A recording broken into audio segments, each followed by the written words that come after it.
ఓం నమః శివాయ. ఓం నమో నారాయణాయ.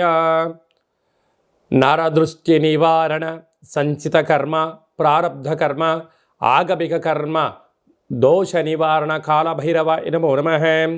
ఓం కుజ అరిష్టేతు సంప్రాప్తే కుజ పూజాంచ కారయేత్ కుజ ధ్యానం ప్రవక్ష్యామి రుణ రోగ శత్రుపీడోప ఉపశాంతయే.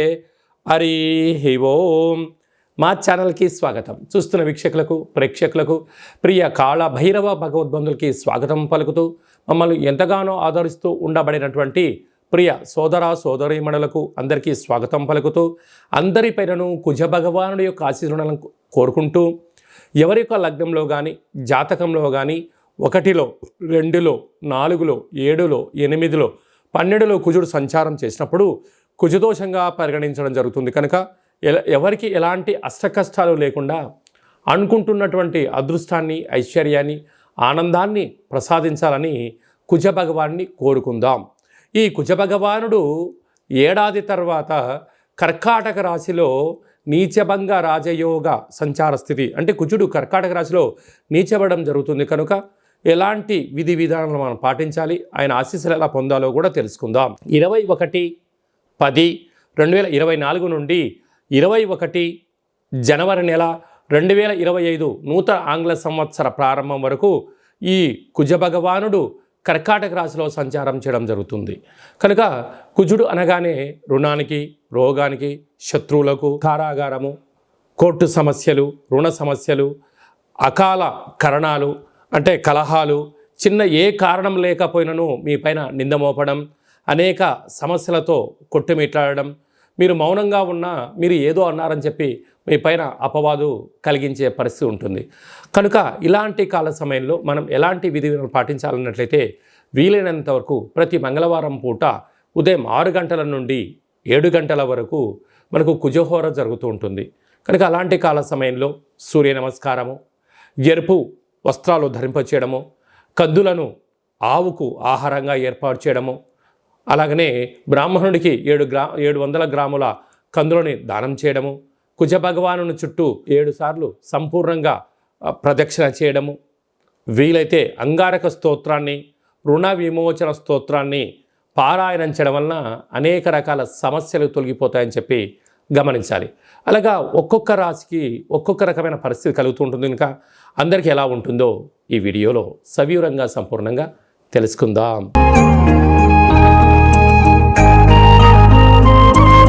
సింహరాశి వారికి కుజ భగవానుడు వ్యయంలో ఏడాది తర్వాత నీచ సంచార స్థితిలో ఉన్నప్పుడు వీరినంత వరకు అధికమైన ఖర్చులు పొంచి ఉన్నాయి. సీజనల్గా వచ్చే వ్యాధులు కూడా అధికంగా ఉంటున్నాయి. నరాల బలహీనత రక్త ప్రసరణ బీపీ లాంటి పెరిగి వచ్చే అవకాశాలు ఉన్నాయి. కనుక వీలైనంత వరకు ఎవరికి ఆనందంలో వాగ్దానం చేయొద్దు, ఆవేశంలో నిర్ణయం తీసుకోవద్దు. మితిమీరిన వాహన ప్రమాదాలు పొంచి ఉన్నాయి. కనుక వాహనాల్లో వెళ్ళేటప్పుడు ఎన్నో జాగ్రత్తలు అవసరం. మీ జన్మ నక్షత్రం రోజున అష్టమి పూర్ణిమ అమావాస్య తిథుల యందున వీలైనంత వరకు ప్రయాణాన్ని నివారించుకోగలిగితే 90% ప్రమాదాలకు గురి కాకుండా ఉండే అవకాశాలు ఉన్నాయి. అప్పులు ఇచ్చి పుచ్చుకునే వ్యవహారంలో కానీ ఏదైనా క్రయ విక్రయాలు చేసేటప్పుడు ఎంతో జాగ్రత్తలు పాటించాలి అని చెప్పి గమనించాలి. ఈ కుజ భగవానుడు జాతకంలో ఒక్కొక్కరికి ఒక్కొక్క రకమైన సంచార స్థితిలో ఉంటాడు. పుట్టినప్పుడు ప్రస్తుత కాలమాన ప్రకారంగా ఇలా కర్కాటక రాశిలో నీచమైనటువంటి స్థానంలో సంచారం చేయనప్పుడు అనేక రకాలుగా మానసికమైనటువంటి శారీరకమైనటువంటి సీజనల్గా వచ్చే వ్యాధులు వచ్చే అవకాశాలు కూడా చాలా అధికంగా ఉంటాయి. కనుక ఇలాంటి కాల సమయంలో వీలైనంత వరకు మౌనం ధ్యానం ఏకాగ్రత ప్రతిరోజు కుజహోర ఉంటుంది. అలాంటి కుజహోరలో వీలైనంత వరకు ప్రయాణం చేయకపోవడం అప్పులు ఇవ్వకపోవడం అప్పులు తెచ్చుకోకపోవడం చేయడం వలన 90% వరకు ప్రమాదాలను ఆపదలను నివారణ చేసుకోవచ్చు అని చెప్పి గమనించాలి. అలాగనే అంగారకుడు అంటే ప్రతి దేవాలయంలో శివాలయంలో నవగ్రహాలు ఉంటాయి.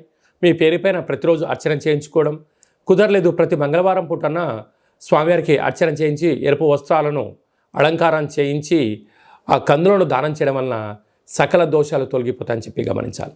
ఇంకనూ మనం విజయం సాధించగలగాలి అన్నట్లయితే ఈ యొక్క పాత్ర కాళభైరవ స్వామి వారి యొక్క అక్షయ పాత్ర అంటారు. అంటే ఇందులో 12 రాసులను అచ్చువేయడం జరుగుతూ ఉంటుంది. ఈ యొక్క పాత్రను మనం ఇంట్లో పెట్టుకొని ప్రతిరోజు ఉదయం పూట, సాయంత్రం పూట లేక కుజహోరలో ఇలా శబ్దం చేయాలి. చూడండి, ఓంకార శబ్దం రావడం జరుగుతుంటుంది.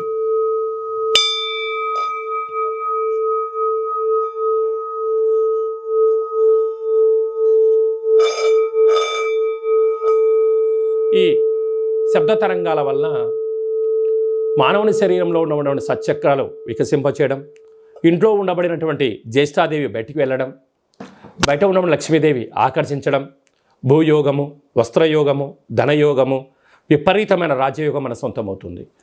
ఈ అక్షయ పాత్రతో పాటు కాళభైరవ స్వామి పిరమిడు, డాలరు, కంకణము, మీకోసం ప్రత్యేకమైన కాళభైరవ పూజ, అలాగనే మీకోసం ఒక 27 రకాల వస్తువులతో దిష్టి తీయించడం కూడా జరుగుతుందని చెప్పి గమనించాలి. కనుక మనమందరము కూడా కాళభైరవ స్వామిని స్మరిద్దాం, కుజదోషాన్ని తొలగించుకుందాం, ఐశ్వర్యానికి స్వాగతం పలుకుదాం, అష్ట కష్టాలకు స్వస్తి పలుకుదాం, అష్ట ఐశ్వర్యాన్ని జీవితకాలంలో తిరుగులేనటువంటి గృహయోగము, భూయోగము, రాజయోగానికి స్వాగతం పలుకుతాం. కనుక ఆసక్తి గలవారు ఈ కింద మనం సంప్రదించినట్లయితే ఈ కాళభైరవ స్వామి అక్షయ పాత్రను తమకి ప్రసాదంగా అందజేయడం జరుగుతుంటుంది. పూజా కార్యక్రమాన్ని ప్రత్యేకంగా చేయించి వాట్సాప్ కాల్ ద్వారా చూపించి కొరియర్ చేసి మీకు అందజేయడం జరుగుతుందని చెప్పి గమనించాలి. ఇంకనూ మనం విజయం సాధించగలగాలంటే హిమాలయన్ రాక్ సాల్ట్, సముద్రపు ఉప్పుతో ఇంట్లో దీపం పెట్టుకోవడం వలన రుణ సమస్యలు, రోగ సమస్యలు, శత్రు సమస్యలు తొలగిపోయి ఇళ్లంతా ప్రశాంతమైన వాతావరణం కలిగి మనం ఏదైతే అనుకుంటామో దాన్ని విజయం సాధించగలుగుతుందని చెప్పి గమనించాలి. అలాగనే మీ వ్యక్తిగత జాతకం తెలుసుకోవాలనుకుంటున్నారా? మీరు మీ యొక్క పేరు, పుట్టినటువంటి తేదీ, నెల, సంవత్సరం, సమయం వ్రాసి పంపించినట్లయితే 100 సంవత్సరాల జాతకాన్ని వ్రాసి పంపించి మీరు పుట్టినప్పుడు గ్రహ గమనాలు ఎలా ఉన్నాయి, ప్రస్తుత కాలమాన ప్రకారంగా ఎలా ఉంటున్నాయి, రాబోయే కాలంలో ఎలా ఉండబోతున్నాయో సవివరంగా సంపూర్ణంగా తెలియజేయడం జరుగుతుంది అని చెప్పి గమనించాలి. అలాగే చాలామందికి పుట్టినటువంటి కాల సమయంలో డేటా బర్త్లు లేనటువంటి కారణం చేత మీ పేరు యొక్క మొదటి అక్షరాన్ని అనుసరిస్తూ రాశిని తెలియచేస్తూ రాశికి ప్రస్తుత కాలమాన ప్రకారంగా గ్రహస్థితులు ఎలా ఉన్నాయి అని తెలియచేస్తూ రమణ శాస్త్రం ద్వారా అనగా కాళభైరవ ఉపాసన చేత భూత, భవిష్యత్, వర్తమానాన్ని గవ్వల ద్వారా తెలియజేయడం జరుగుతుందని చెప్పి గమనించాలి. మన యొక్క దేవాలయంలో ఎవరైతే జాతకం చెప్పించుకున్నారో, ఎవరైతే జ్యోతిష్యం చెప్పించుకున్నారో వాళ్ళందరికీ కాళభైరవ స్వామి వారి యొక్క దేవాలయంలో అర్చన, అభిషేక, పూజా కార్యక్రమాలు చేయించడం జరుగుతుంటుంది. అలాగనే మీకు వీడియో కాల్ ద్వారా కూడా చూపించడం జరుగుతుందని చెప్పి గమనించాలి. అలాగనే భార్యాభర్తలు తరచుగా గొడవ పడడం కానీ, అలాగా పోలీస్ స్టేషన్లు, గొడవలు, మనశ్శాంతి లేని జీవితం గడుపుతున్నారా? ఇలాంటి కాల సమయంలో ఈ కిందను సంప్రదించండి. జాతకంలో స్వల్పమైనటువంటి మార్పులు చేయడం వలన మీరు పార్వతీ పరమేశ్వరులాగా కలిసి ఉండడానికి అవకాశం ఉంటుంది. మీ అబ్బాయి కానీ అమ్మాయి కానీ ఎంత ప్రయత్నం చేసినా వివాహం అవ్వడం లేదా, జాతకంలో ఎలాంటి యోగం ఉంది, ఎలాంటి దోషం ఉంది, ఆ ఇరువురి యొక్క కలయిక వలన వారు ఎలాంటి అద్భుతాలు సాధించబోతారో తెలుసుకొని వివాహ పరిణామానికి ముందుకు వెళ్ళగలరు అని చెప్పి గమనించాలి. ఈ కింద వారిని అపాయింట్మెంట్ తీసుకొని సంప్రదించి స్వామి యొక్క ఆశీస్సులు పొందగలరు. ఓం శతమానం భవతి శతాయు పురుష సతేంద్రియ ఆయుష్యేవేంద్రియే ప్రతిష్టతి ధనం ధాన్యం బహుపుత్రలాభం శత సంవత్సరం దీర్ఘమాయు సర్వే జనా సుఖినో భవంతు లోకా సమస్తా సుఖినో భవంతు. సర్వం కాళభైరవ దేవత కుజ దేవతార్పణమస్తు. హరి ఓం. ఈ వీడియో మీకు నచ్చినట్లయితే లైక్ చేయండి, షేర్ చేయండి, మా ఛానల్ని సబ్స్క్రైబ్ చేసుకోండి. మేము చేస్తున్న ఆధ్యాత్మిక వీడియోలు మీకు నచ్చినట్లయితే భగవద్బంధులకు, మిత్రులకు, హిందువులకు ఫార్వర్డ్ చేసి భగవంతుడి యొక్క ఆశీస్సులు పొందగలరు.